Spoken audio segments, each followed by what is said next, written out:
Hello जोहार गंके आजम कना। अड़ी बेस।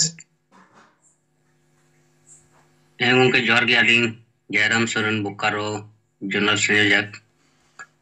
अदो मानवा इन्या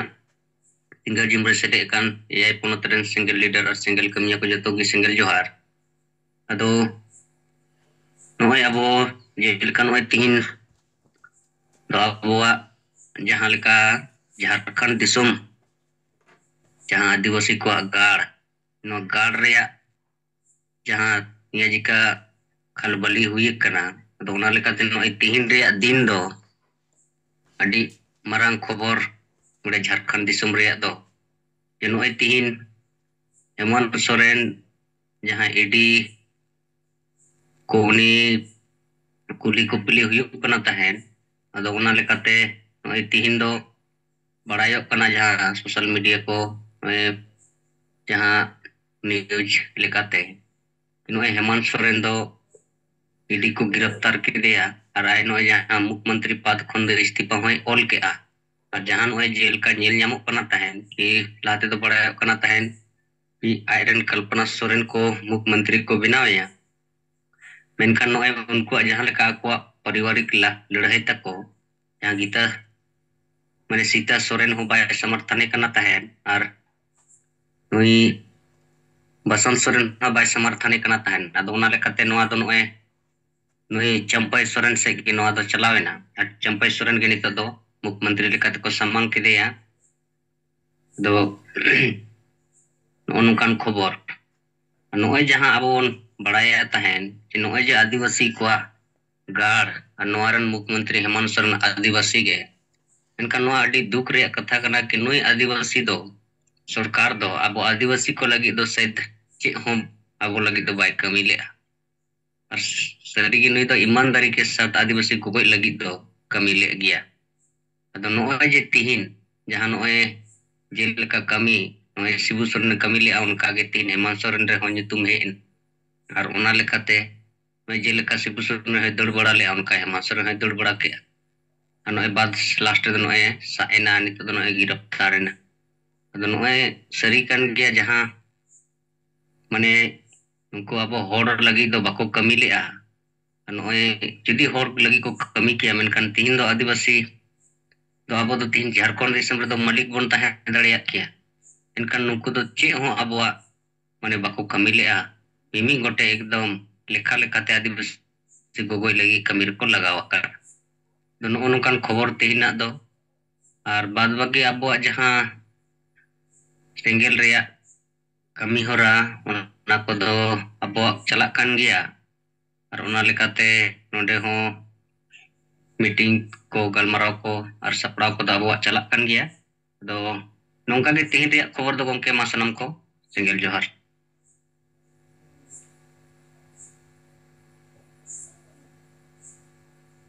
अड़ी आयमा साराव अब तलारे नोय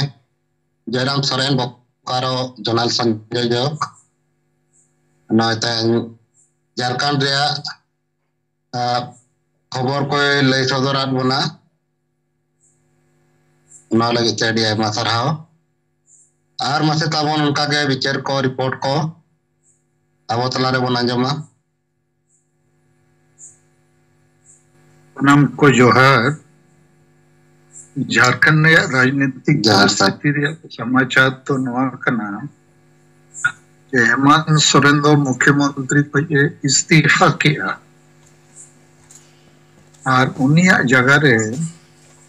पार्टी से खोज दो चंपई सोरेन लीडर को नियुक्त कर दिया मेनखान उनी दो नित हबी मुख्यमंत्री रे शपथ दो बाको हताव चुवा दिया और हेमंत सोरेन दो ईडी को गिरफ्तार केदे लेखान पोजीशन ने तो बनावेना नोगे आपे जानकारी लगी माने हेमंत सोरेन इस्तीफा का मना उन्हें तो गिरफ्तार लगी उनिया जगह रे इस्तीफा उन्हें मैं एम किया राज्यपाल एक्सेप्ट किया इस्तीफा तो जेएमएम रिन एमएलए को मेसा कते कांग्रेस सला चंपई उनिया जगह रे विधायक दल नेता को बचाव के दिया कारण सोरेन खानदान रे कल्पना सोरेन हो विरोध हुकता है कारण सीता सोरेन के विरोध इन चेदा सीएम बई बना अद नवा और ऊपर तला रे नित दो मेना और राज्यपाल नित हबी औरी रेवेना चंपई सोरेन शपथ सीएम रिया एम लगी अद नवा कोगे नीता लेटेस्ट पॉलिटिकल खबर तो जोहार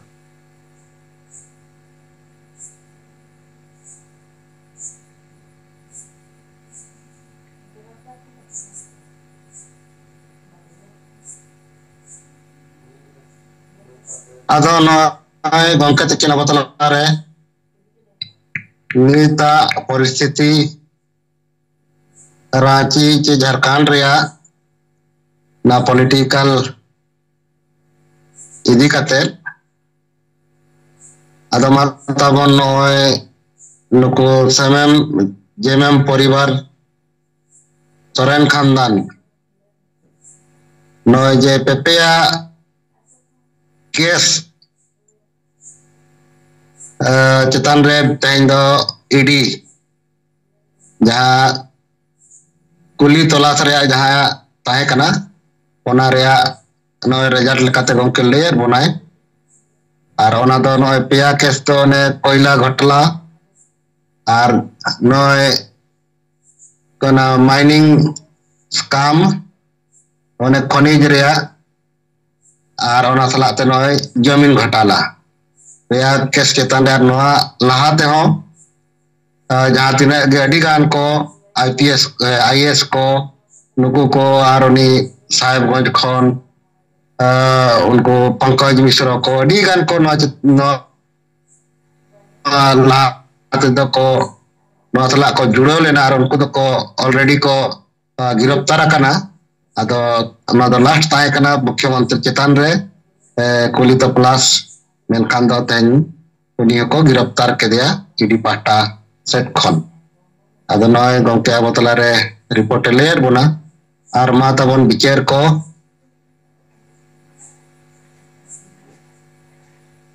अदो नेलो कना नको सोरेन खानदान एतो हक खन गे आज बाबा हनवा के कमी कान ताने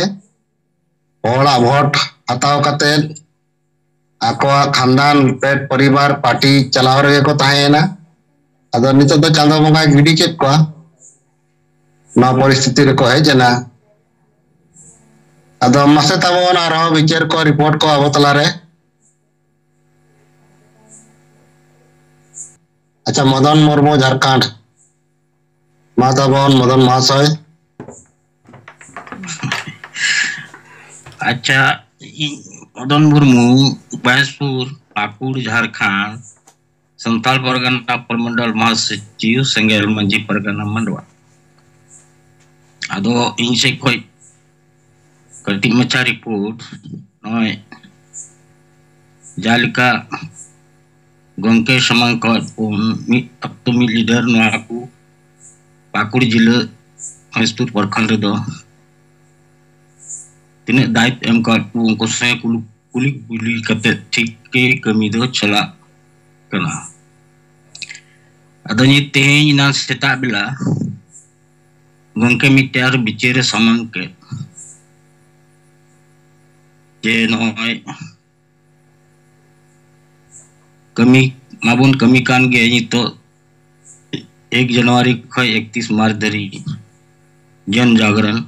आतु रेन हड़े जगवार को आदो समय बाई गड़ो काल लिखते 7 अप्रैल रेल रोड चक्का जाम रे उन संभव बांग हुई खाए उना जगह रे धरना प्रदर्शन गे अदो नवा कथा इनान संताल परगना रेन गे मिटेन कुड़ी अनलिए पेलिंग तलार निहा पाकुड़ जिले रेन कानी गे ताहेनो कना दुमके रे पाकुड़िया प्रखंड रेन कना पदस चुंडसरन सिपाही ado noa aling golpo kita ye noy nungka aleren disem gongke Sulkan Murmu noa taratinya meeting ke ado uni nungka katha golpo re adabo songe he judeu kan deka lebis abuak kami ti ada sarhau kata ada menda bang kami bet alu betakaan oi adi in bujau da ape nit patri re joto sanggatan kate citan gya YouTube kule oleh nyel da ar in badai kan aram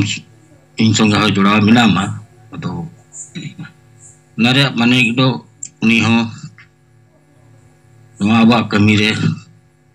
wa adi ape alika do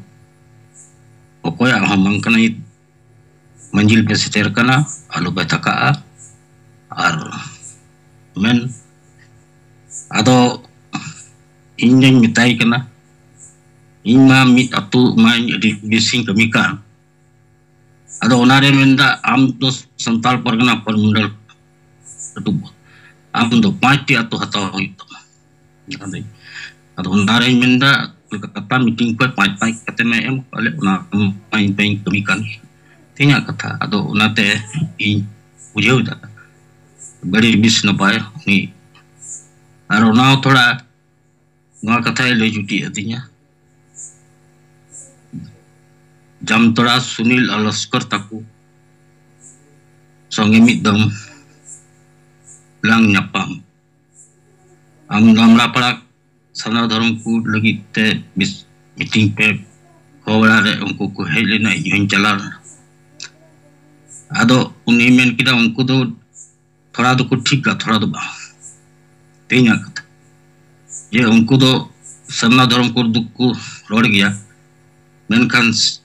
JMM songe chada dukku baku thika unku songe unku do hambu mina ado ono alikate serige ate noy gongke report unku kaitu sibusaran hemonsar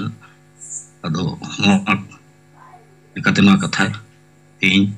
adi bisling gal marau kida ado ma nenika khato report ma gongke tekin suye jora ka joto ko ge insek khaitin Single Johar. Adi ayama sarah ar Johar abatalare modon Murmu ke Pakur kon atina bicar report kin sodor ke no lagi tadi ayama sarah ar Johar. Aga mate tabon aron kage abatalare arah report ko bicar ko bon sodora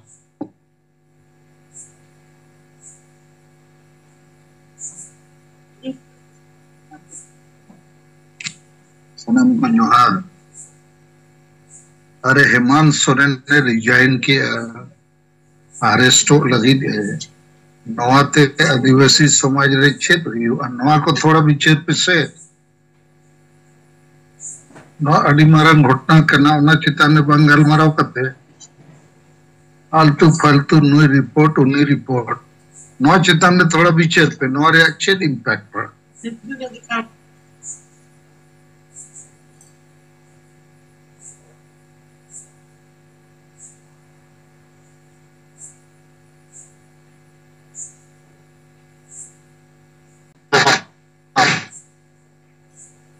saya tahu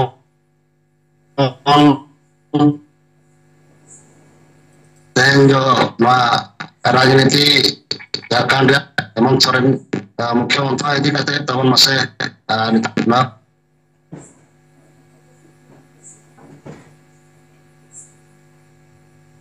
ada noy jahan itu परिस्थिति benaw kana impact kon bicar lekate ye nito jemen jahan leka Jampai Sorene project kena bang samang kena neta menteno ᱟᱫᱚ ᱱᱚᱣᱟ ᱦᱩᱭ ᱞᱮᱱᱠᱷᱟन JMM ᱫᱚ ᱤᱧᱟᱹᱜ ᱵᱤᱪᱟᱹᱨ ᱛᱮᱫᱚ ᱡᱷᱟᱲᱠᱷᱚᱸᱰ ᱨᱮ ᱨᱟᱹᱯᱩᱫᱚᱜᱼᱟ ᱪᱮᱠᱟᱛᱮ ᱟᱠᱚᱨᱮᱱ ᱯᱷᱮᱢᱤᱞᱤ ᱜᱮ उनको को कमजोर आको और ओना तला ते जहां तिना के विधायक को मेना को उनको को जहां बाको कुसी का था उनको को अंते नाते को दड़ दाड़ेया अदो ओना लेकाते नोआ जदी चंपई सरेन को प्रोजेक्ट कना नोआ दो जेमेम दो रपुदोआ इना विचारते और नोडे अडी मारांग परिस्थिति बनाव रकाबा हुए तो बीजेपी आरो शासन नोडे ना हताव दाड़ेया और नुकु जेमेम सोरेन परिवार दो नोडे खन गे ताको पतन दो एहबोआ अदो इन पाटा से खन दो विचार दो निये कान गया दो जहां तिना दिन नुकु जेमेम सोरेन परिवार आदिवासी को चेतान रे जहां लका माने मन मर्जी माने गुलाम को दोहलिया ओना तो आदिवासी छुटकारा न्यामा मेनखान आदिवासी नोआ आको मने जीवी रे एहसास हुई दरकार अदो निये गे इन पाठा से खंद बिचार आर माता बन आरहो जहां तिना अब नोडे बन सेलेद कना नोआ चितान रे विचार बन दोह लेखान अडी नपायोआ अच्छा देवनारायण मुर्मू गंके मा अविन पाठा दे तेले कान पार्टी जितकर दिसम गंके सालखान मुर्मू और मैडम सुमित्रा मुर्मू सला जेते सेंगेल पदाधिकारी को भी जोहार सिंह देवनारायण मुर्मू पेट्रोवार बोकारो झारखंड आदिवासी सेंगेल अभियान झारखंड प्रदेश अध्यक्ष नितो जहां ताजा घटनाक्रम में नहा जहां तो नोए झारखंड रेन सीएम हेमंत सोरेन इस्तीफा एम किदा और जेलेका नोए समाचार रे नेलो कना जे चंपाई सोरेन नितो दो विधायक दल रेन नेता को सामांग किदिया और उनी शपथ को एम चोय लगी दिला होय लगी मुख्यमंत्री रे अदो नुआ नहा नोए अडी मारंग घटनाक्रम कना राजनीति रे और झारखंड रे साथे आदिवासी को भविष्य रे अदो नोआरे चेल लेकन प्रक्रिया ना मेना नुई चंपाई सोरेन शपथ को दिलाव हचो दाड़ेया से बांग को संवैधानिक प्रावधान ओना करे मेना ना राज्यपाल एक्सेप्ट से बाय एक्सेप्ट और बकन हुई दाड़ेया ना राष्ट्रपति शासन हो लागू हुई दाड़ेया अदो नोआर नंग प्रभाव झारखंड रे से आदिवासी समाज रे दो पड़ा गया चेदा से जहां नितो हेमंत सोरेन इस्तीफा एम हुई गेन तया और नितो दो उम्मीद मेना गिरफ्तारो आए आदो नोआ जेमेम समर्थक जेमेम पार्टी रेन होड़ तो पूरा आक्रोश रे मेना को नोए ईडी रे विरोध रे हो को प्रदर्शन और पब्लिक को ले को जे बीजेपी सरकार परेशान कना आदो परेशान दो जुदी आम गलत बनू मेया बाम गलती कदा घोटाला फोटाला रे चेत हो बनू तमा साफ सुथरा गियम मेनखान एडी सही सही जवाब एम दाड़िया को मेनखान चेदा को गिरफ्तार मेया चेदा इस्तीफा एम रे नौबत दो हिजुआ तो मामला तो नोआ कना जे कि कहीं ना कहीं गड़बड़ मेना नोई ठेन ओना कारण ते कि ईडी ठेन सही जवाब बाय एम दाड़े कना उना जिका को नोटिस आय कान रेहू और नोई नितो दो इस्तीफा एम हुयन तया आय बड़ाय दाय कि हुई दाड़े आइन गिरफ्तार गया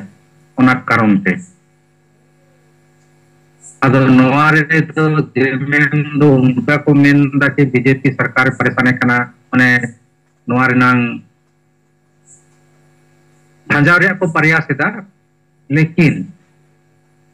समाज रे तो नोआ संदेश चला गया जे आखिर चले को गिरफ्तार कर चे लगे इस्तीफा एमा होता कहीं ना कहीं गड़बड़ तो मेना अदो ओनाते माने जहां प्रभाव जेमेम पार्टी रे झारखंड रे ताहे लेना ओना तो उना तो नितो बांग ताहेना कमजोर गया निश्चित रूप से और हिजुक कान दिन रे चुनाव रे हों नोआ कोरेना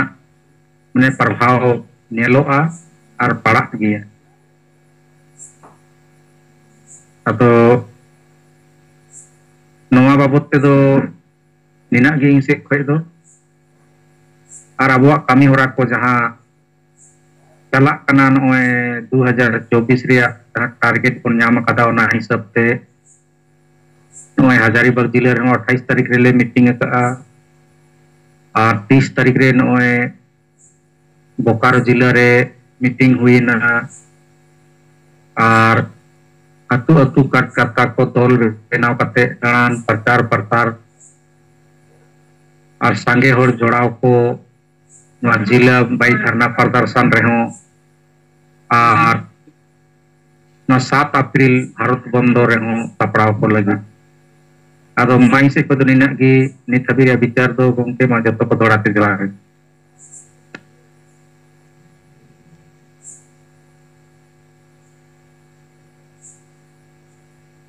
आयमा सराहवार जोहार देवनारायण मुर्मू संघ सभापति झारखंड आदो मासे ताबोन नितगा परिप्रेक्षी रे नो झारखंड राजनीति रे जहां उथल पुथल हुई कना हेमंत सोरेन इस्तीफा एम किया और चंपई सोरेन विधायक दल रे नेता लेकाते को समांगे कना आदो नवा पे कितान रे मासे ताबोन अच्छा दिमो मुर्मू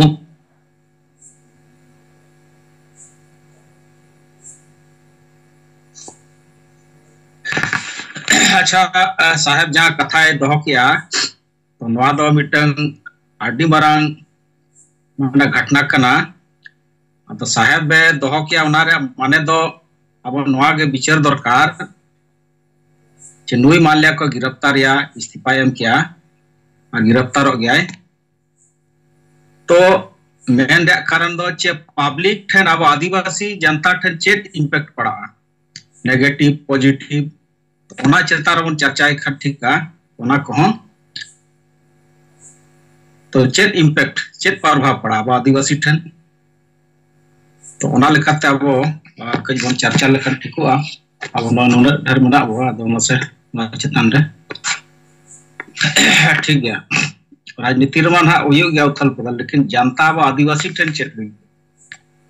चेत इम्पैक्ट पड़ा सलाम को जोहार जोहार अदमा नितुगा जुमरे दिसम गमके सरकार मुर्मू साथे जहाँ तिनाक के जुमरे मेना बुना आइन पाटा खन दुलर जोहार इन नरेंद्र हेम्ब्रम उड़ीसा सिंगल प्रेसिडेंट दो एतो बरे इन हो नो जो जहाँ कथा नितो बन चर्चा रे बन गमके गुआत बनाए नो चर्चा लगती kan गया ये नितो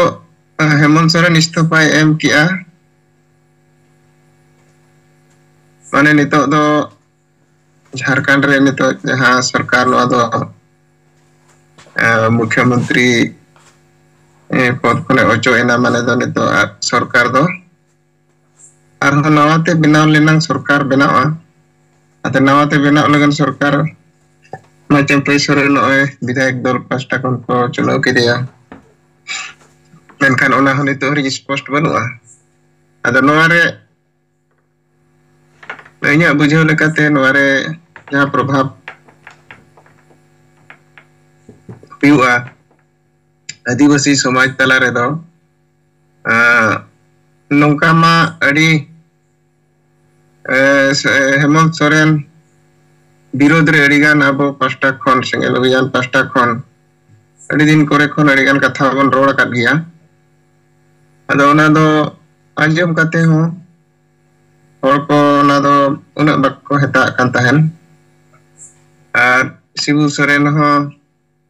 3.5 crore te Jharkhand akring kiya noa ho single abhijan pasta kon ge lagatar noa ko hororo kan tahan. Ar Jharkhand re jahan tina ge लूट झूठ भ्रष्टाचार और जहाँ तीन आगे नितो धरी 22-23 वर्ष हुई ना झारखंड रे जहाँ आदिवासी को कई दरी बांग ᱧᱟᱢᱚᱜ ᱨᱮᱭᱟᱜ केंद्र बिंदु रे हेमंत सोरेन कानूनी शिबू सोरेन परिवार को ताहे कना नोआ लगातार जहाँ कथा सेंगेल अभियान दिसम के अबो और साथे जहाँ तीन मेना बना अडी लंबा समय नोआ बन रोड़ा का मेनखान समाज रे नोआ तो बाय बिचारों kan tahan समाज नोआ बाय बिचार दाड़ेयाग kan tahan ओना पछले रे तीना गान कारण लेकाते अब बन बड़ाय ले tahan जे नुकु अंधा भक्ति लेका नुकु मेना को गुरु गमके रेन चेला को आर नुकु दो उनका संगठन को बिना रकाब काते मेनखान उनको को बढ़ाए तहन जे नोआ दो राजनीति कारण ते रोड़ो कान तहन ओना खातिर सरिया हो बढ़ाए काते गे बांग को समर्थन तहन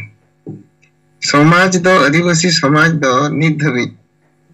दिसम गमके सलखान मुर्मू दो मिटंग राजनीति नेता लेका गे नेले कान तहन जुदी हो समाज रे कथा रोड़ो कना धर्म रे भाषा रे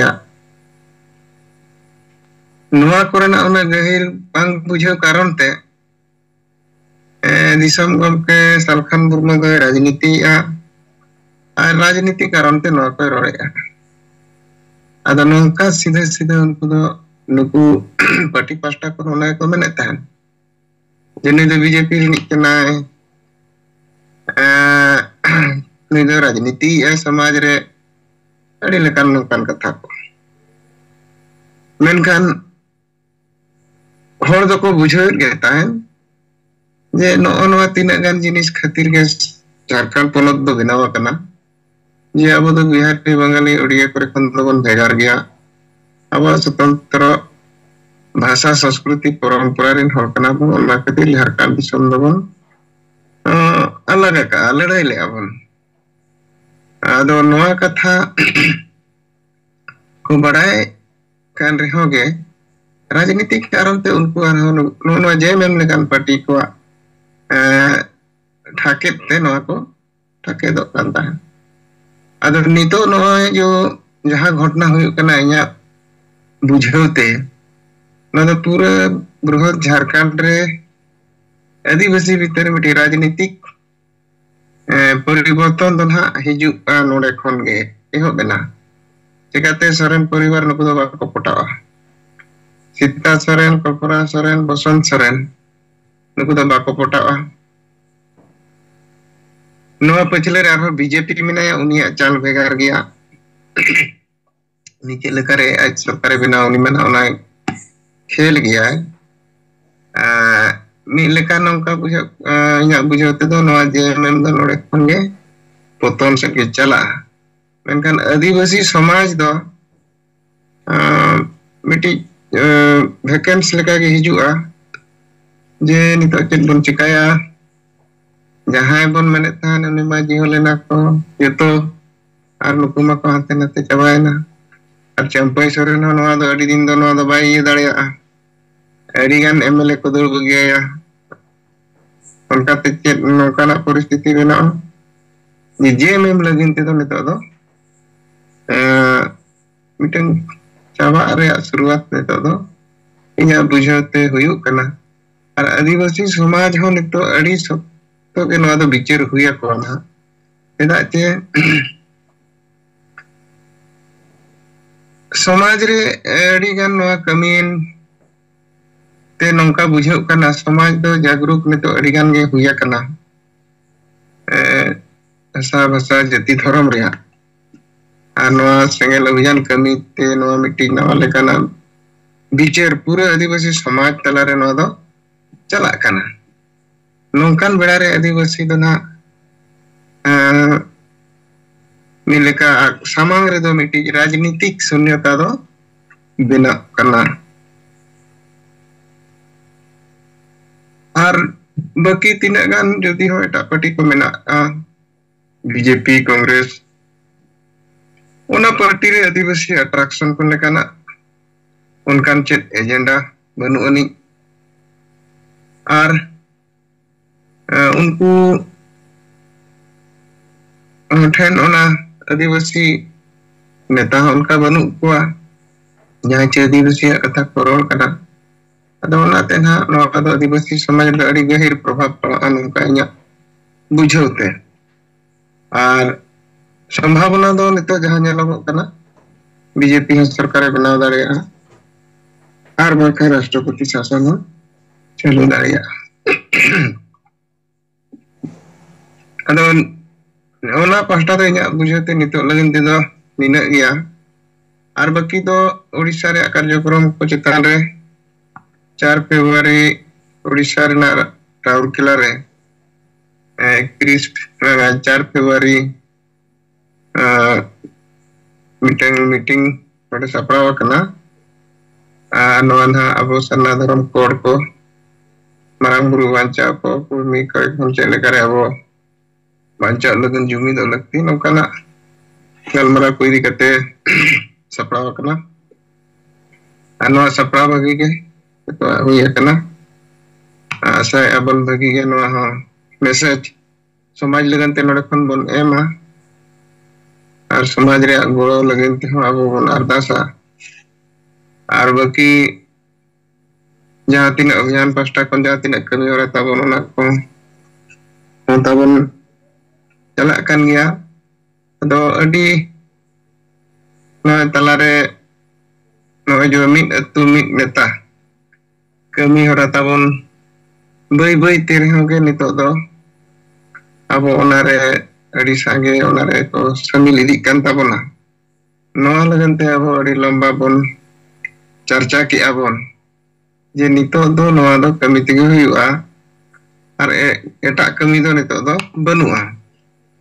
और जुदी अब समाज रे गोड़ो बन मेनेआ और समाज रे एजेंडा कना और समाज दो अतु समाज जहां अतु रे मेनाआ और ओंडे दो मजी नायके और अतु हर मेना को दूर ओने कथा बाबन लेया बाबन सदरा और उनको गाते करे बाबन अरदासा उनहुर अब खाली हवारे बन मेना समाज बाय गोड़ो कना समाज बाय बुझुया ओना मेन अबवा हो निरर्थक गया नवा कथा बन बुझो के गया नवा कथा बन चर्चा कर गया मेनखान गमके जहां लेका हरबरोते अब नवा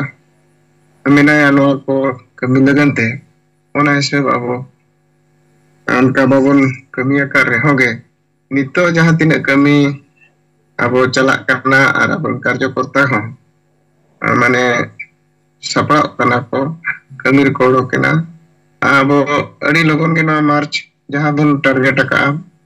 मार्च मासो भीतर रे अब शक्ति प्रदर्शन रे अद निंदे ते अब 100 अतु खन बिस्ती अतु सेक्टर रे अब टारगेट लक्ष्य मेना और ओना बन पूरा गया अद नकना सपड़ा पटी गया गलमरा पटी चला कना अद मानित हमगन तीन पास्टा खन तबो नो चितारी निया को रे विचार मासनाम को जोहार masih tahu jangan minor अच्छा प्रमोद चंद्र माडी माइक खुलाई ना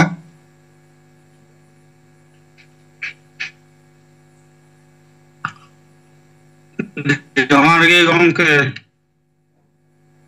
जोहार गे मा जमक करा नित सिंगर जुमरा जहाँ तना आबोरन कर्मी को सेंगल अभियान बना उनको इन पास्टा रेडी साराव और साथे अब पार्टी जीत करे सालखान मुर्मू जेल बंगा इन पास्टा से कौन अड़ी गुणमान जोहार दो नितुआ बीच मेंटंग जहाँ रकाब ना झारखंड रे ये हेमंत सोरेन मुख्यमंत्री ते आदो उनी हाँ खान जेल रे चला गया है नुआते नोंका इफेक्ट हिजु हाँ खान जहाँ लड़क बड़क चला खान थे झारखंड सरकार चलका चला खान उना खन आरो लातार से आड़गोना इकल कर आड़गोना नितो दो हाँ खान जहाँ चंपई सोरेन जुदी को उन्हीं को मुख्यमंत्री ना को चेष्टाया और जुदी को एमाया ताले उन्हीं हो बेसी दिन दो खान बाय ता दड़े और आकु मुद्दे नोंका विधायक को अंते नंतर को औरपरोआ और हयतो को दर बगी दाड़ेया और आको सोरेन गोष्ठी ना जहाँ एपेड़े जहाँ चला कान अब आंजम बड़ा कान नुआ कोन हो कटी परिस्थिति खराब हिजुआ ताले बेसी दिन होते चंपा सोरेन बाय छान दाड़े चला दाड़ेया और हयतो बांग को चला हचो दाड़ेया ये तारपरे हयतो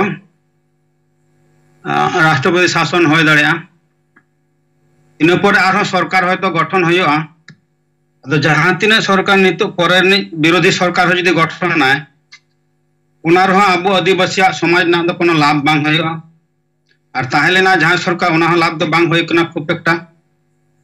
अच्छा उना जहाँ अब लाभ ना कथा ताहेलेना झारखंड दिसोम रे भाषा भाषा जाति धर्म मान सम्मान इज्जतवादी रोजगार को चाहबास को बचाव को नुआ मा बाय लगाव कान और द्वितीय तो जहाँ सरकार तेंगुना उनी हो नुआ बांग को कमी होया चे चंपाई सोरेन तेंगुर हो होय किया आ बाको कमी चो दाड़े बाको कमी चो दाड़ेया और ऊपर चला और विरोधी सरकार जुदी अगुया ओंडे को तेंगुना उनको हो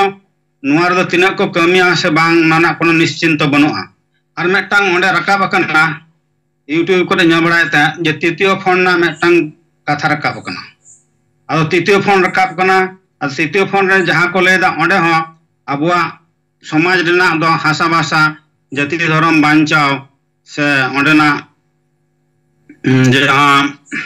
एसपीटी एक्ट सीएनटीपीटी एक्ट बांचाना कोनो कथा के बनुआ और ओंडेना भाषा चालू ना कोनो कथा के बनुआ और ओंडेना आदिवासी विशेष लाभ ना उनका कोनो कथा के बनुआ ताले नुआ तो ñeलok कना झारखंड जहाँ चला कान थे ओना खन आरो परिस्थिति बड़ी सेट गे चला आदो लाभ दो उनका बांग होय तबना मान निये को कथा विचार ते जहां बुझाव किदा नवा कथा मन करते मुचाद दे सनम को जोहार अच्छा सनम को और दो इनसे कोई जोहार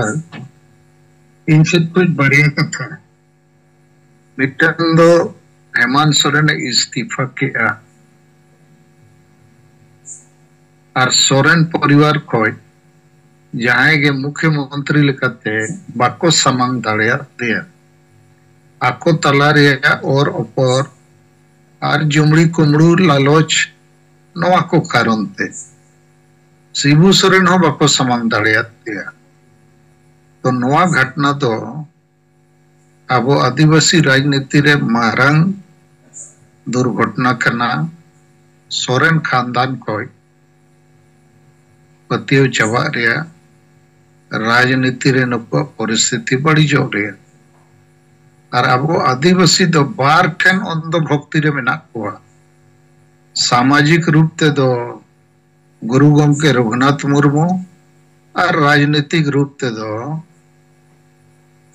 दिसम गुरु शिबू सोरेन और राजा खानदान तो नोडे जब तक अंध भक्ति रे परिवर्तन बाय हिजुआ आदिवासी समाज रे नवा उयहर नवा विचार नवा डहार को चेतन रे गहिर ते कमी उयहर बाय होबो अदो इन्या उयहर ते नवा घटना दो आदिवासी समाज रे विचार ना अगुई गया चे बिना कारण ते चेदा इस्तीफा है कारण में ना तबे तो इस्तीफा के और ईडी चे सीबीआई चे जहां के ना जांच दल को जरूर प्रमाण को एमका दियानो नवा को मेना आमेम इस्तीफा एचम गिरफ्तार हो कम सन ऐसे होले गिरफ्तार में गया अतः इस्तीफा किया फिर अको परिवार को चेष्टा बड़ा हुईन गया जहां वो सीएम या ओना बाको दाड़िया तो इन्हें हिसाब ते सोरेन खानदान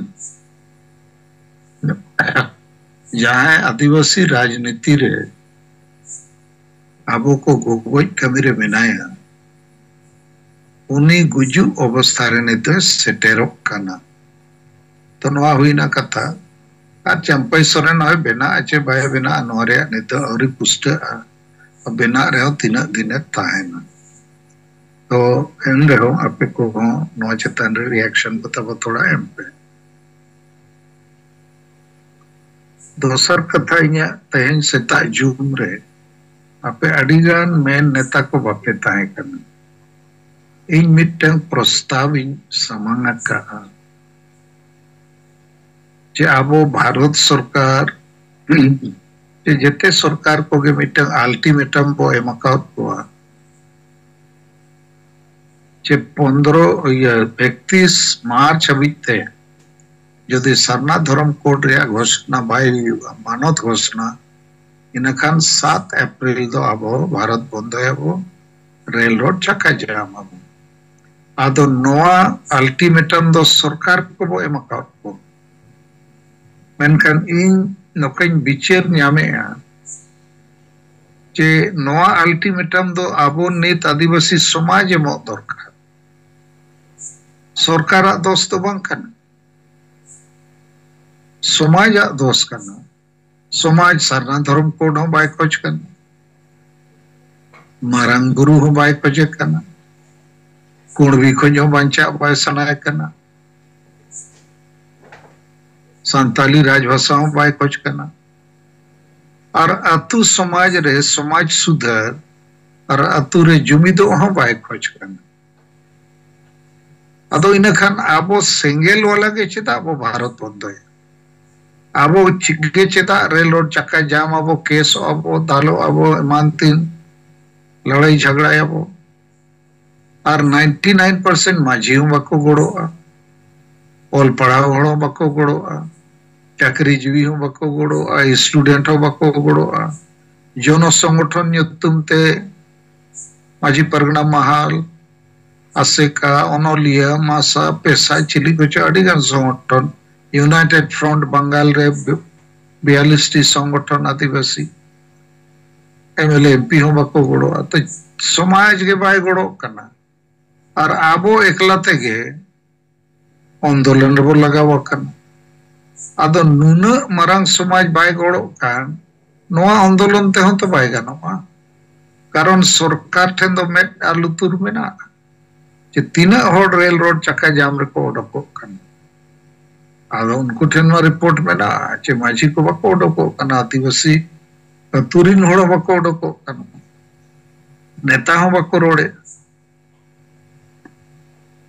और ठीक नोरे उल्टा कुणबी को लाख लाख होड़ को जावरा कर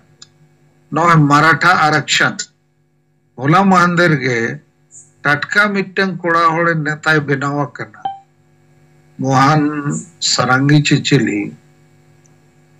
उन्हें पुणे खोज बम्बई हबी तड़ाम है जना ओते 10,000 होड़ को पंजा कर दिया जहां अतुर को बसा करना पूरा अतु जाक एरिया रिन होड़ ताका उतु जमियों को सपड़ा को करना जेते पार्टी को सपोर्ट कर दिया मराठा आरक्षण होना चाहिए और मुख्यमंत्री के मुचे दिन बम्बई रे उन्हें जूस पिलो कत्ते मेता दिया नोआ हुआ आले नोआ लगिले प्रक्रिया ले चली तो सरकार ठेन दो में लुतुर में ना अदो इन्या नोआ चर्चा आपे समाज रे तो होय तो अल्टीमेटम दो नित अब समाज माय दरकार सरकार तो बांगे सरकार तो आडी धाव अल्टीमेटम बोय मक्का दे आडी धाव रेल रोड को चक्का जाम किया का नुई समाज में बाय गड़ो कान दो नुई समाज बाय गड़ो काना माने समाज गोगोज कमी रे बनाए इनका नुई अब बेनका बे दरकार जे आपे को नुकु को बापे गड़ो काना और यदि 31 मार्च हबीते नुआ चेतन रे आपे स्टेटमेंट घोषणा बाय हुआ इनखान आले के चिता ले आंदोलन आले के चिता समाज लगी ले कमिया आपे चिता समाज गोगोज कमी रे बना पियानो लेते हुई और वंकन आले रेल रोड ले चक्का जाम अच्छे भले जामा होना तो आले ले पीछे रहा 15 मार्च को 31 मार्च हाबी आलिया जिला वाइज जहां कार्यक्रम मेना उना तो हुई गया, लेकिन 1 अप्रैल आले आरो मिधौले बिचारा रेल रोड चक्का जाम ले 7 अप्रैल तो आंदोलन के हुई जिला वाइज धरना प्रदर्शन जुलूस को चेत ले चक्का उनाले बिचारा मांग आपे लई पे आदो नौका लेखान बो पाले तो समाज रे नो चर्चा रखा चे बाय रखा चे बेसो बड़ी जो इन्या बेन रे दो सरकार के अल्टीमेटम चिदा बो माया असली दोषी मा समाज कना नई चेदा बाय गड़ो कन नोआ रे जवाब तो एमो हुआ आदो जवाब को कोई को तबे तो जवाब को एमो तो मा नो बारे विषय चितान रे थोड़ा चर्चा एमा बो झारखंड रे राजनीतिक परिस्थिति चितान रे हो और नॉय जे जहां कथाई लई के नो अडी गंभीर मामला कन जेते बाको गोड़ो बो आरो को विरोध हुआ और आबो के बो रेल रोड चक्का जामा आबो के केस बो जमा आबो के बो कमी और आबो को लंदा हुआ विरोध हुआ नो दो ओखा लेकाना मामला कन जोर हाँ देवनारायण आंजम कना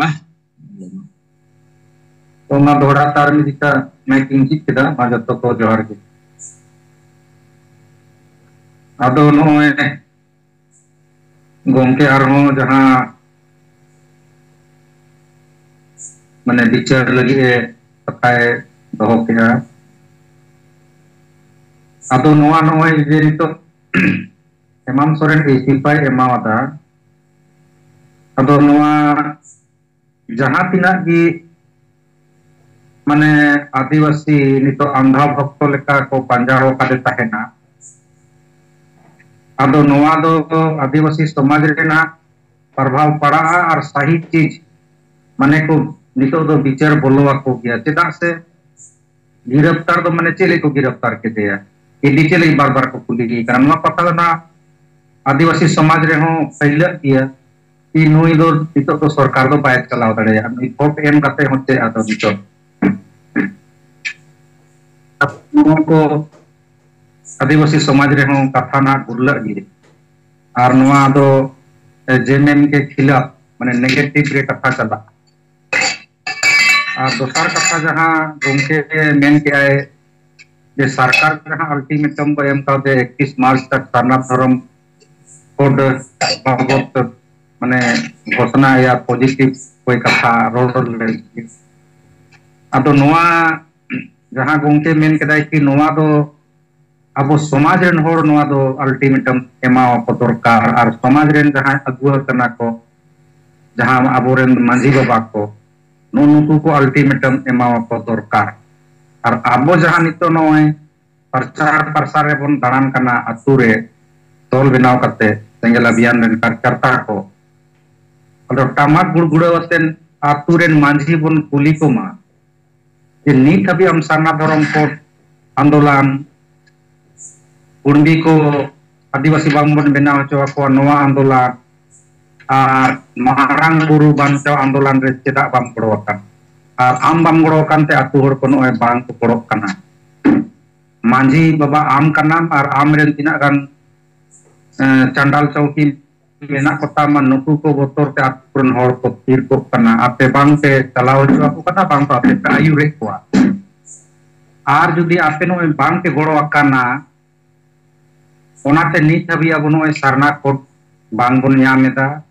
कुंडी विरोध रे हो मिटेन जुमित तले बांग बन उदु दड़ेया काना आदो आपे बांग पे गड़ो कानते आपे के समाज गोगोज को कानापे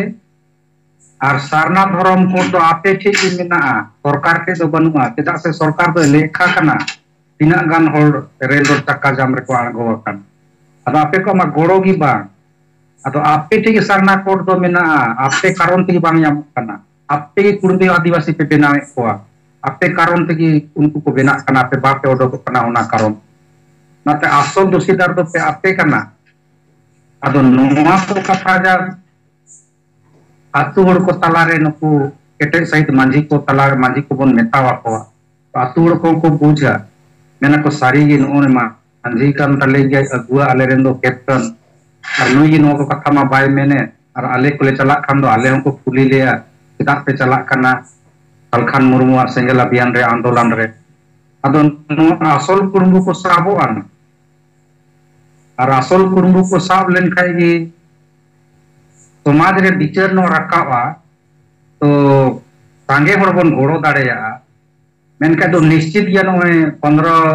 मार्च से लेकर 31 मार्च तक जहां सनाम जिला वाइज धरना प्रदर्शन को दोहो का अदो सनाम अतु टोला नुंका बन चा नुना केटे कथा बन दोहोया मेनका निश्चित रूप ते नो 15 और 31 तारीख बीच रे जहां धरना प्रदर्शन जिला वाइज मेना नो नोंडे गिना एकदम रिजल्ट नेल ᱧᱟᱢᱚᱜᱼᱟ मा दो इन से कोई दो नेना के पिक्चर मा जो तो दौड़ा तार हेलो गंके अंजमो कना गंके अंजमो कना लेबी तो तेहिया सिंगार जुम रे सेले कान अबोरन दिसम गंके पारसी जितकर रेजी गंगा सालखान मुर्मू साथे सुमित्रा मैडम और एआई पनोतर सेंगल कार्यकर्ता को जब को अलिंग पाटा से खन जोहार अलिंग ᱧᱩᱛᱩᱢ गोपीनाथ मुर्मू पेट्रोल बोकारो झारखंड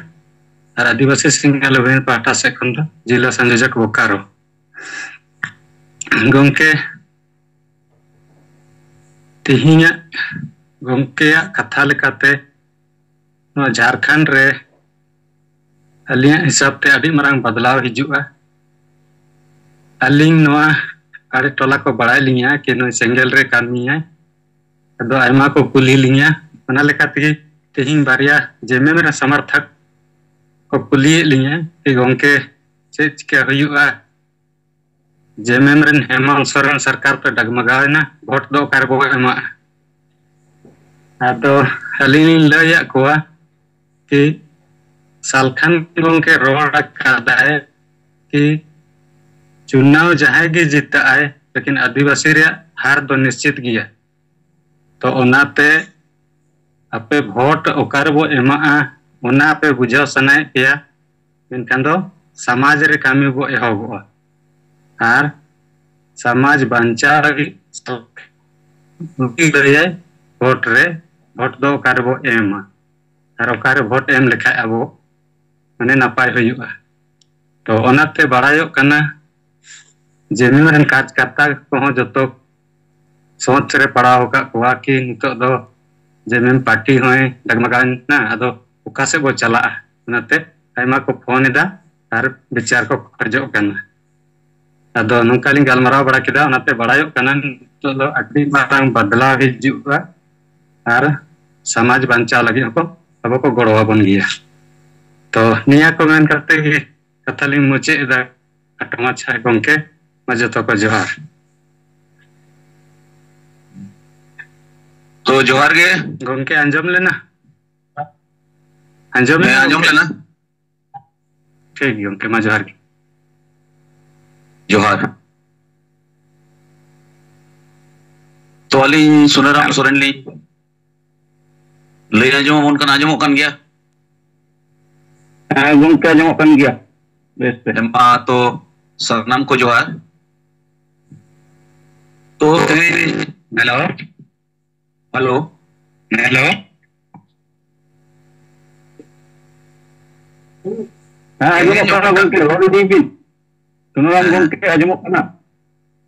तेहन जहाटा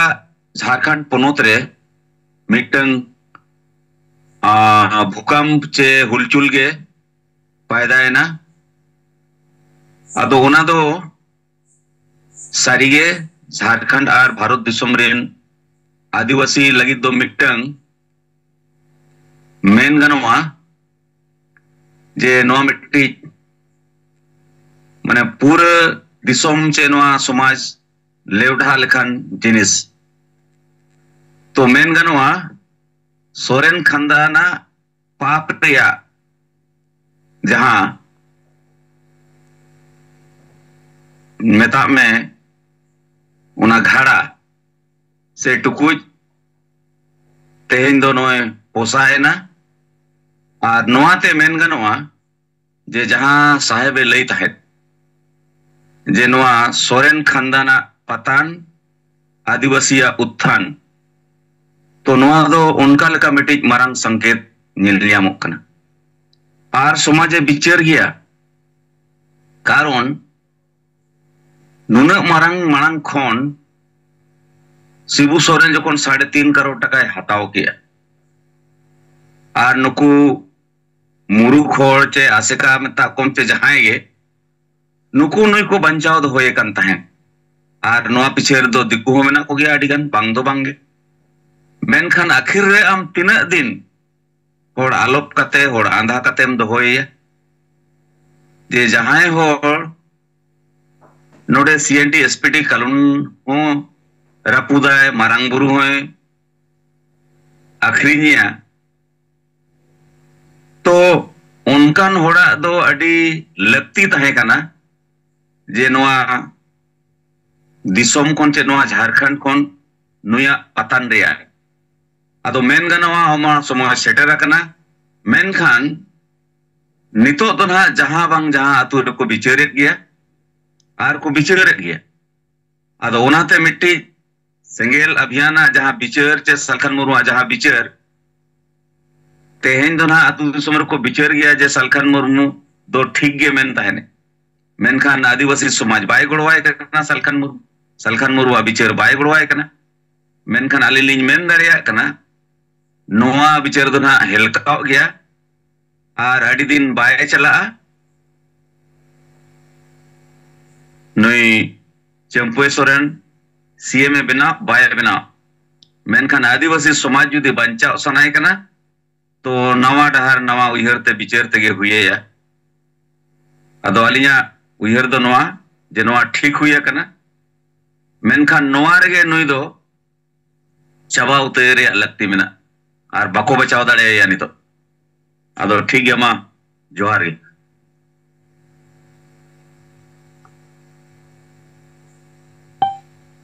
आर मिट कथा तो नुआ साहेब आर मिटी कथा जहां ले किया जे नो अबो जहां बो डाकरा का 31 तारीख धरी जब पूरे 15 मार्च को 31 मार्च धरी जहां जिला मुख्यालय रे माने पूरे 5 को 7 पोनोच रे जहां धारणा कार्यक्रम रे आ जहां भारत बंद रे 7 अप्रैल आदो ओना दो सारी के सरकार के अब अल्टीमेटम बो एमाय कना मेन खान जहां समाज रे अब बो कमी कना जहां समाज अब गोड़ो अबन दरकार उनी समाज बाय गोड़ो कान हिसाब ते अड़ी जरूरी गया नोडे जहां तिना के सामाजिक संगठन मेना कोआ आर अतु दिसोम रे जहां तिना के माझी परगना को मेना कोआ नुकु दो अल्टीमेटम जे समय नुकु एमा को दरकार गे कारण नुकु बेगार दो अब अड़ी लेकना जिनिस जहां बंचाव रे कथा जितकर रे कथा नोआ कारण ते माने अब बो हराब कना आर बो पोसड़ा होचोक कना आदो ओना दो अड़ी जरूरी गया नो जे नितो अब गोटा जहां बो चला कना सेंगेल अभियान सेट खन तो नोआ रे नुकु अल्टीमेटम आर समय एमो दो अड़ी जरूरी गया ताकि नुकु अब को गोड़ो दाड़िया मा आर अब जाति धर्म भाषा भाषा रोजगार अब बो बंचाव दाड़िया मा जोहार गे निना गे मेन कते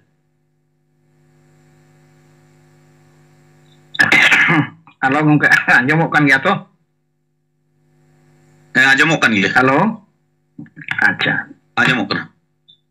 नितो सिंगल जिम रो जोड़ाव कान 7 पोनोत रे नयूरिया को आंजमिया को ओना साथे परसी जितकरिया दिसम गंके जीवित पंगा मानतन सलखान मुर्मू गंके मैडम सुमित्रा मुर्मू जहां के बाहर दिसम बिना नेपाल भूटान बांग्लादेश जहां के बसरे रकान जतो को गे लिया सिंगल जोहार इंदो रविनारायण सोरेन उड़ीसा प्रदेश बुद्धिजीवी सिंगल सभापति और भुवनेश्वर जोनल कमिटी का हिसाब दायित्व तली आदो गमके तकिन तेन जहां बारिया कथा किन मन किया पेटांग दो झारखंड रे हुलचुल अवस्था अड़ी खराब द्वितीय दना नुकु समाज चितान रे अल्टीमेटम एमो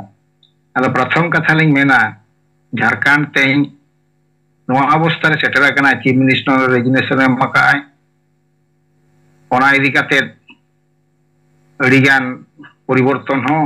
बड़ाय कना आदो अलिया उयहर ते gomke tikina men hisab te abo adivasi chetan re effect nyuru ache banga ado noa do effect do nyuru gya ar abuwa positive ge huyuga ar jemema do adi negative ge huyuga ado negative do noa ye abo nito kurumutu jemem birodhi te mente huyabona hor then noa kasa seter te abo huyabona प्रत्येक हर ठेन अब जो meet नेता meet अतु बो मेने ओना साथे जहां अब पॉइंट को बो दोहो का भाषा जितकर झारखंड रे धर्म जितकर एडे कोनते कुणबी को लोको एसटी दाड़िया मा मारांग बुरु अक्रिंग ना ओना बांचा नितो तो आर मिटांग हुयुक कना हेमंत सोरेन अब झारखंड अक्रिंग चबा केया नोआ नितो दो लैते हुयुका नहीं तो ईडी को तोड़ी दिक्की दे जिहोल के दिया को तो अब प्रत्येक हर ठेन नोआ वार्ता सेटेरते हुया बोना और जहां को अंधभक्त मेना को गमके तिकिन मेन के लेका पंडित रघुनाथ मुर्मू रिन और दिसम गुरु जहां वो मेने शिबू सोरेन रिन नुकु जहां को हबुट अका किना नुकु ठेन नोआ सेटर दरकार और नुकु कुली को दरकार ये आपे नितो नेल पे नुन गलती कमी कतेन हो ओका लाजात पे मेन दाड़े कना दो जेमेम दो अडी फुरचे गया दिसम तपे अखरिन चवा के टुकु कसड़ा तपे अखरिन चवा का एन रह पे मेन अनु दो बेस गया मेनते तो नोंका फाइलाव आबो माध्यम ते हुयु दरकार माने झारखंड रे जतो जगह रे आबो सिंगल सेटल कते नोआ बो परामा लया को आबो आर हर को बुझेव दाड़ेया और नुकु चितान रे विरक्ति हुजु गया ताको याते इन उइहरा नितो नेलमा कांग्रेस सरकार भारत रे बनुया नितो पूरे दुर्बल चबायना ओने उनकागे आकुआ दुर्गुण नितो जदि हर ठेर बो सेटेरा जहां के मेना आकुआ नितो अब आदिवासी माले मुंडा खड़िया मड़िया जहां के मेना आकुआ जतो जदि नुआ बो सेटेरा कोआ जे तेहें सोरेन खानदान चेतान रे नोनका अवस्था हुया कना शिबू सोरेने जिहर लेना उड़ीसा झारखंड दिसम अक्रिंग दे तेहें हेमंत सोरेन जतवा अक्रिंग किया जगह अक्रिंग किया बुरु अक्रिंग किया कोयला अक्रिंग किया जतवा अक्रिंग किया तेहें आजा नितुम ते उना घटला है तेहें सरकार तोड़ी दिया माने इडी को तोड़ी दिके दिया अनि तो उनी दो पुचु जो आचे बांगा ओना रे हर गे बनो ना और उनी चेत पे पंजा बड़ा का नो नोंकान हर हो आबो चिदा वो सपोर्टिया आबो बेसर बो बचाव को नोआ दो अड्डी जरूरी कना ताबो नोआ गोटा के लई दरकार नोआ इया उयहर तिन मेने सरकार नितो जहां का अवस्था रे सेटेरा कना नोआ दो ता अड्डी गान गे घाटा हुआ और चेतान से राकाब लगी तो बनो ना नितो राकुआ को भीतर तापांग सृष्टिया कना और गमके तिकिन जहां लगे कि मेन किया मांग खोज किन मेन बड़ा गया जब तो सोरेन खानदान बाय पतोना कना उन धरी दो सांताल समाज बा आदिवासी समाज रा उत्थान दो बनवाना तेहें नोनवा के बो न्यामा का फल दो तेहें दो पतोना कना चेर लिका तार पतोनो आय डांडा नोका रपु दो मताय माने बेरेत के आलो बेरेत दा म सोचे गालो सोचे दा नोनवा आबो को अडी मारंग कमी कना चेर लिका ते नोआ आबो प्रत्येक जगह रे प्रत्येक अतु रे प्रत्येक होटल को सेटल दारिया के नुकुआ कमी हुआ दो नोनका ते जहां गे हे जेना कांग्रेस हिजु बीजेपी हिजु ओना मा अलगा कथा कना किंतु नुई सरकार जदि हिजु एनखान अब दो नोनका गे नाय घाटाय बना नोनका गे अवस्था बनाय ते नोना इया मेन उइहर तिति नोनवा को अब जहां तिना गमके एमाकावात बना पॉइंट नोआ बो मेना ओना साथे नितो जहां नोनवा झारखंड दिसम रे उलचुल सृष्टि कना नोआ हो अब हर समारे मेनते दरकार इया उइहर दो नोना मिटान ति उइहर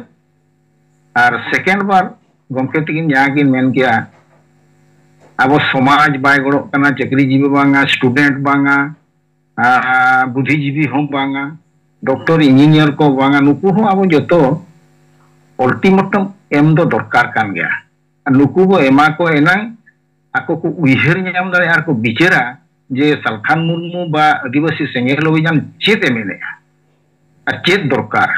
और आले नोआ नोआ जिनिस को दरकार चेताले बांग एनखान को जवाब एम तेगे हुई आकोआ और बाको एम खान अवसुविधा को पड़ावा तेणु नोआ हो अतु अतु अब सेन काते नोआ जिनिस सीधा सवाल को कथा जे आपे नोआ को जिनिस पे दरकार जे बांग लई पे जुदी बापे दरकार इनखान आप चेना पे में आप समाज रे ताहन बाय दरकार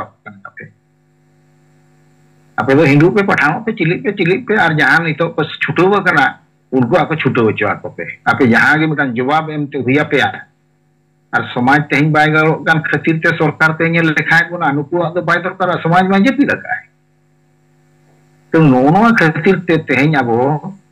दुर्बल रिया कारण दो गमके तिकिन जहां किन उइहर ᱧᱟᱢ कारona नुकु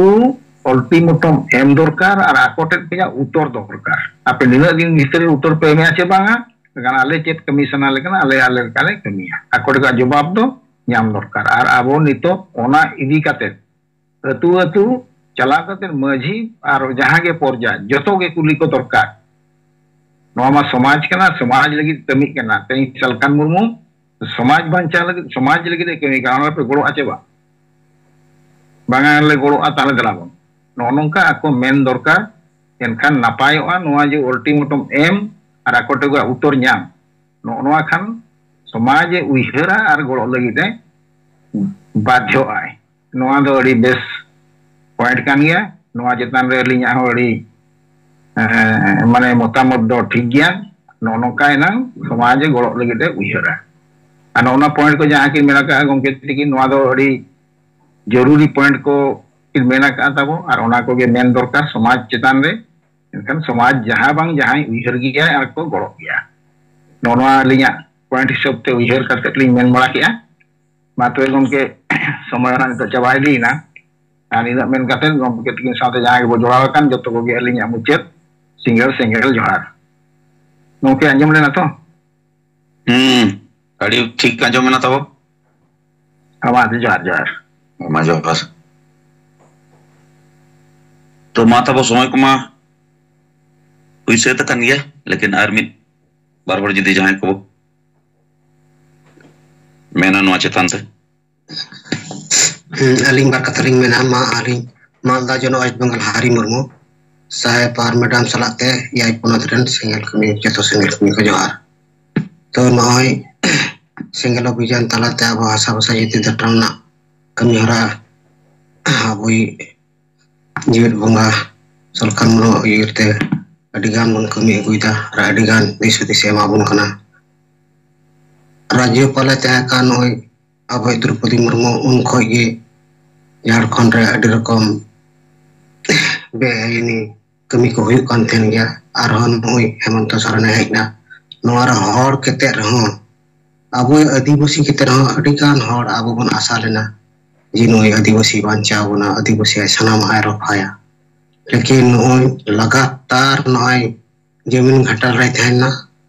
और अब सामाजिक आदिवासी समाज रन जहां तना अब संताल को ना बना अड्डी मरांग लट्टू अब जहां अब भरसा अब मरांग बुरु नय दो अब रन अड्डी मरांग उनिठे जतो रकम माने आस अब थेना उनी अखरिंग किदिया तो नितो बुझे कना सारीगे सत्य और मिथ्या था सारीगे मिना गया उनी अखरिंग किदिया ओना ना अब नय तिने बन ये किदिया दहन किदिया रपा किदिया और साथे न बिचिर बन फाइला किदा और नितो ओना साथे हेमंत सोरेन अडी रकम नय अडी दिन खबन बिचिर गु का जे नय दो अडी मरांग माने बेहाद हर कनाय माने आदिवासी को चेलका को बांचा ओना दो बाय लई लेदा और बाय कुरुमुटंदा आया पॉकेट और वोट नोआर के नोट रे थकाव लेनाय तो नितो ओनारना अलिंग दुलिंग मेना ओना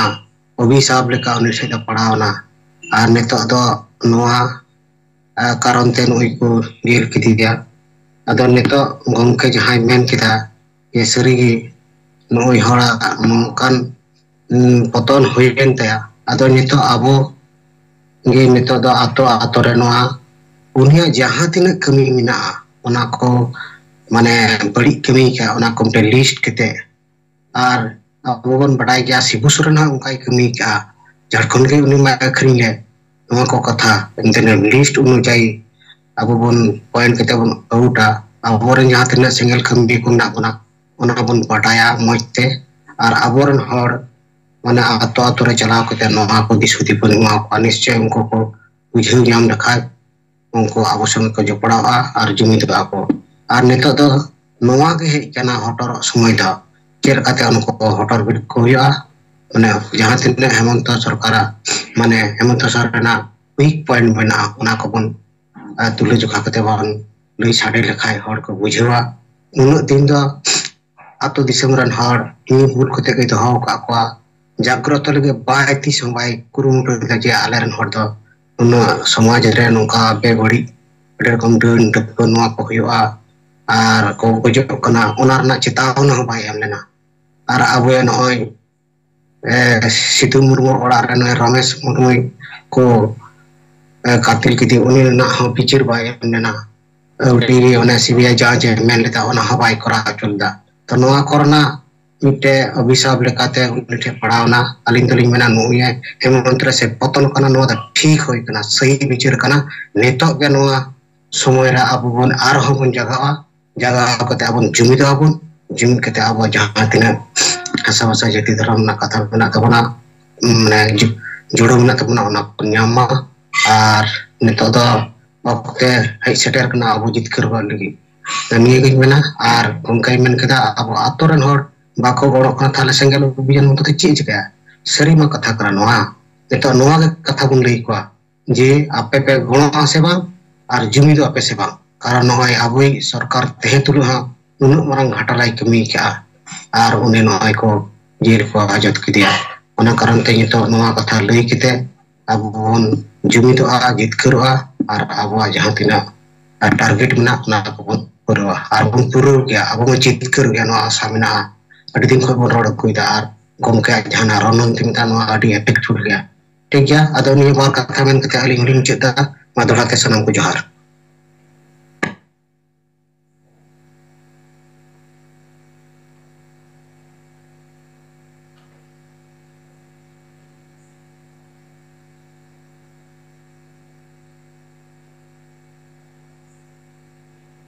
तो तबो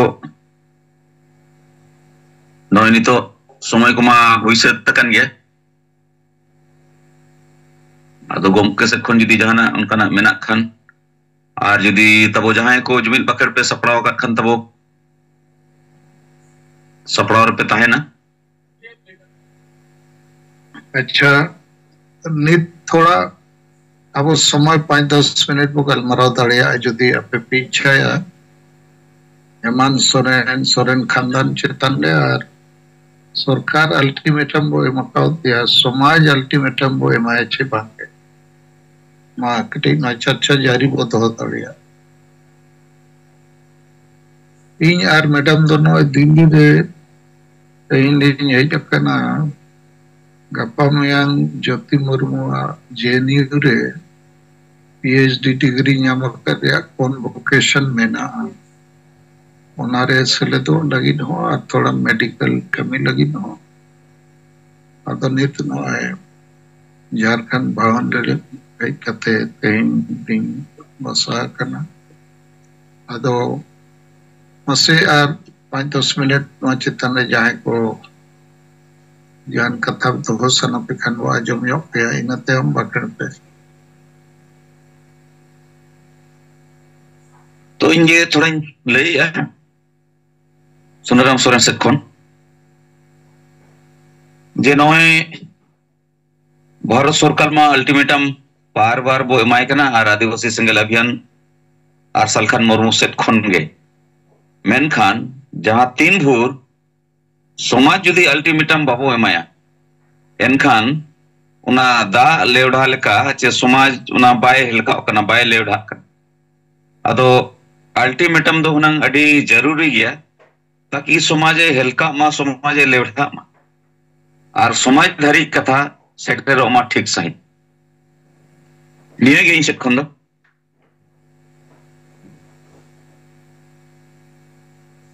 और तब जहां को मा हाँ जोहार गे हाँ तारक सोरेन गोंके आजमक कना तेहन दिन मिटन इतिहास दिन लिका अब इतिहास sৃষ্টিना जहाँ झारखंड पनत रे मिट्टन मारांग राजनीतिक उतल पुतलना आदो कथा रेगे मिना जहाँ जिनिस के उत्थान मिना जनामो आय उनिया पतन दो निश्चित गया आदो उना दो मिट्टन प्रकृति ना स्वरूप लिखाते लई गानो अनित दो भारत दिसम रे आदिवासी या मिट्टन पॉलिटिकल दल लिखाते जहाँ तपित लेना नुया पतन मिट्टन लेकर धीरे धीरे नियल ᱧᱟᱢᱚᱜ और ओना ऐतिहासिक इतिहास में सृष्टिना जे आदिवासी जहाँ को खोज लेदा झारखंड पनत ओनारे सरीगे मिट्टन आदिवासी राज्य होय कते आदिवासी शिरोमंत्री होय कते मोड़े सिरमा बाको पुरो लेदा नो मिट्टन आश्चर्य मिट्टन जायगा रे बो अगु किदा नेल किदा बो जे मोड़े सिरमा दो नोआ राजपाट बाको दारेयादा आदो नोआ रे मिट्टन मारांग मिट्टन इफेक्ट आदिवासी समाज रे दो पड़ा इया बिचार ते जे तेहेन जहां उइहर आदिवासी राज बनाव लेना मेनखान ओना आदिवासी राज दो तेहेन लूट राज लेकाते नेलोक कान जहां गे चला कना लूटो उइदा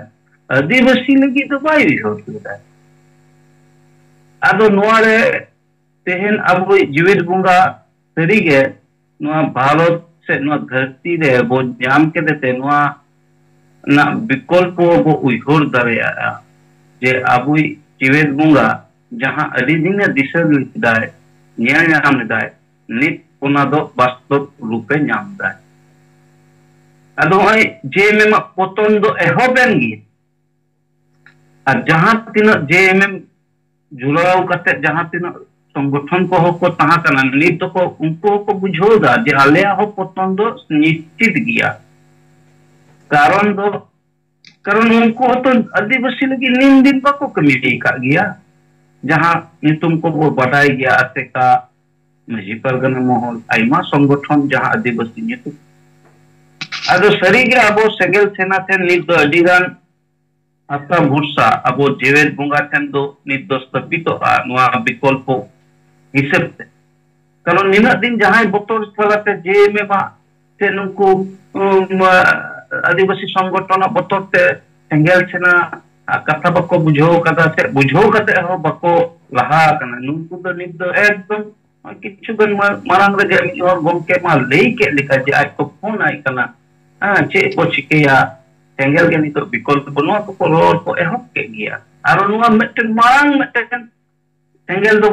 नेला आगामी दिन पर दिन भितरी रे नुआ दो हिवा आदो तेहेन जहां राजनीतिक परिस्थिति झारखंड पनत रे बिना नुआ दो शुधु झारखंड उइहर कते दो बना ओय जे गम के बार-बार मिट्टे कथा लेई किया जे झारखंड दो अब गार कना तेहेन ओना गार रेजो कना चाबा कना मुचद तो कना ओना गार बंचा हुआ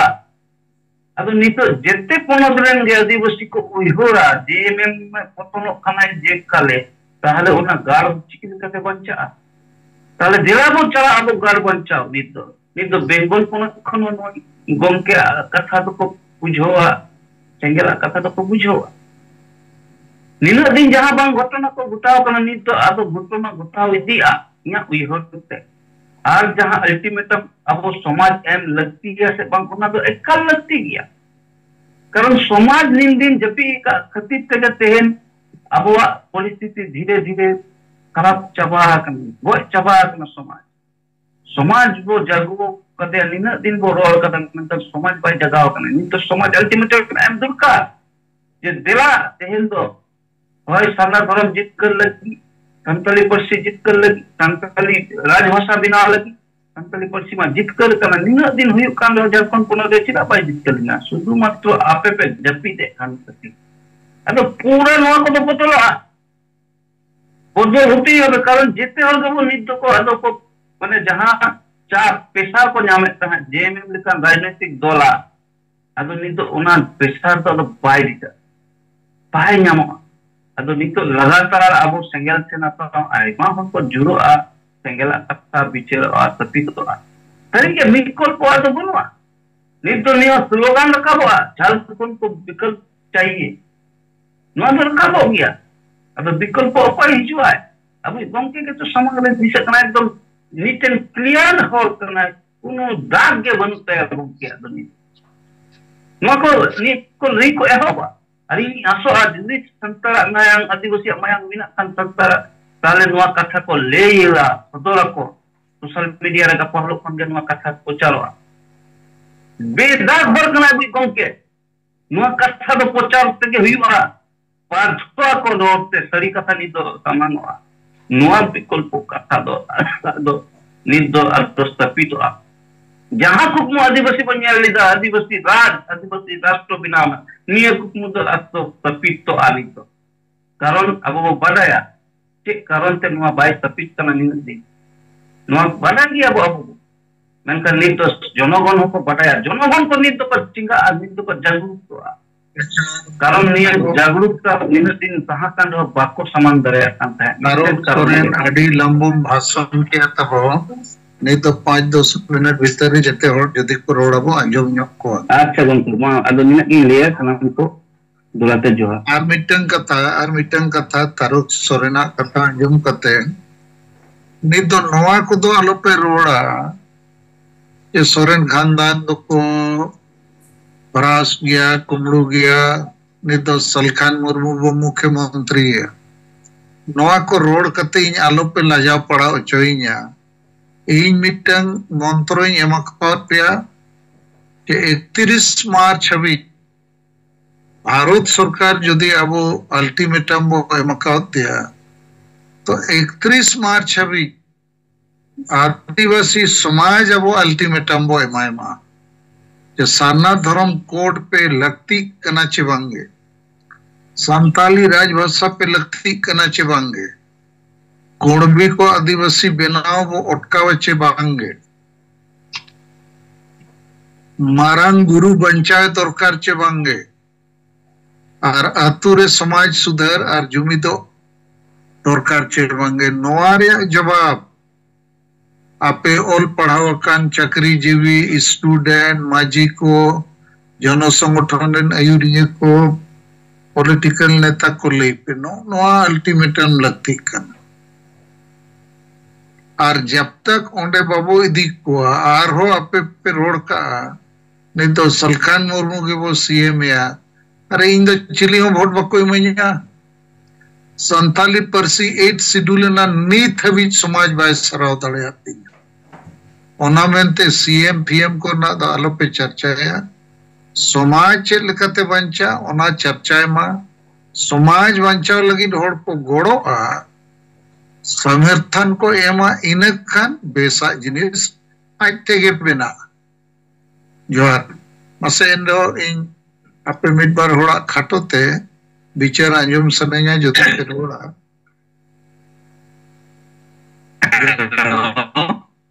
हाँ जोहार गे इन खेला मुर्मू आतु कदमपुर ब्लॉक सरायकला जिला सरायकला खरसवा और सेंगल टीरनी जिला सभापति लिकाते कमी रे मिनेया आदो मा तेहेñ नवा जुमरे सेलेद अकन गोमके सनाम कोगे सेंगल जोहार आदो ठीक गया नय अब नय नेल के अब झारखंड रे नय खबर को आजम किया राजनीति उथल पुथल हुई ना और ना लगिते अब समाज रे नवा अंधो भक्त को जहां मेना कुआ जहां लेका नुई पंडित रघुनाथ मुर्मू रिन और शिबू सोरेन री नुकु अंधो भक्त कारण ते अब समाज माने गुजुक कना आदो नवा सामाजिक उताल फुताल आगु लगिते जहां गोंके मेनिया अल्टीमेटम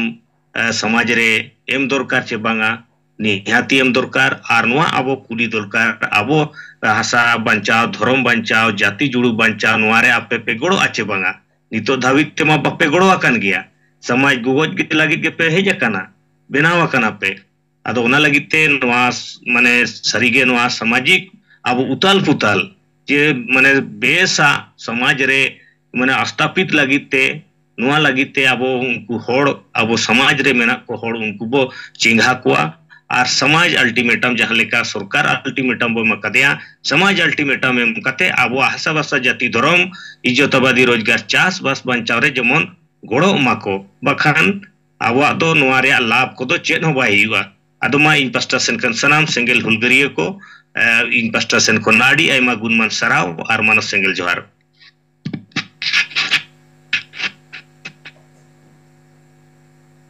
हेलो और गालिंग सिंगल सुबुरी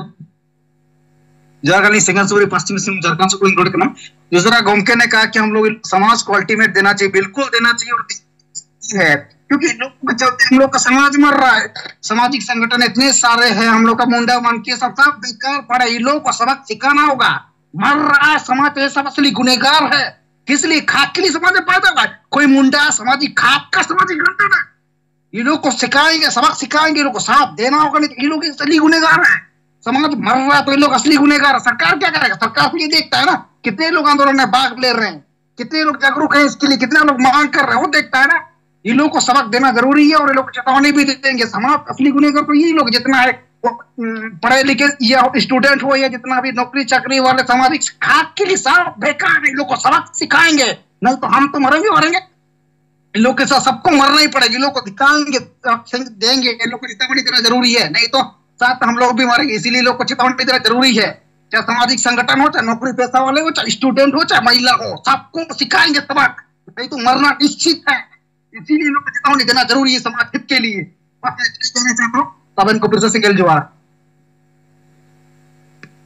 हेलो, चलिए सिंगल सुमराय को बहुत बहुत धन्यवाद। और मां नॉय सिंगल सुमराय क्योंकि आप बिचर संगते रिपोर्ट को सोदे क्या तो उनका के आरो मां खटमोचा बिचर तो दोय हेलो अंजम कोना हां गमके आजम कोना मां रोडबिन ओय मालिन तन सुंदर सरन पुरले जेला जनरल सेक्रेटरी हिसाब थे जहाँ अब तला ने तो प्रस्ताव सामान करना खत्म अच्छा विचार ना ले लिया जे अब लेके आ नोने तो पुरस्कार बुझे करना जे समाज पर जगराव लेखन के समाज जातित के सरकार बिना और समाज जातित के अब सनाम लेकना अधिकार न्यामुआ एग्जाम्पल हिसाब ते जे भारत रेना जहाँ हिंदू को मिना को तिहिन उनको हिंदू को गे राम मंदिर बिना लगी तो अयोध्या रे आपको समाज रे भारत रेन हिंदू को से धरती रेन हिंदू को आपको अल्टीमेटम को एमा दिया जे सरी के भारत दिसम रे अब हिंदू समाज रे जहाँ अब राम भगवान थे का नई बो स्थापित से बांग मेनखान उनी जोखन पाका पकी नाना अल्टीमेटम भारत रे हिंदू आ धरती रेन हिंदू को एमा को इनखान ओना नरेंद्र मोदी माध्यम ते ओना कुकमु को सरी के मेनखान तीन अब समाज रे सलखान मुर्मू लेकान लीडर जोखने अब लय आबन कर समाज नो अल्टीमेटम बन एमा को इनखान नोई समाज रे अल्टीमेटम एम तेगे लगा यार क्विक समाज रे अल्टीमेटम ना विचार बन एमा को खान नितो दो अब स्थापित हापेन दिन ना जहाँ तीन नोआ जोड़ो मिना नोआ स्थापित कारण पतन जहाँ होई कना उना तो मिना गया लेकिन पतन की बात अब अधिकार चिल्का कते पो स्थापिता नोआ ना मिटांग अब कमे होरा स्थापित लगा अलिंग पटसेन खन दो नोआ गे उनके मा बिचलिन दोड़ेदा दोड़ाते जोहार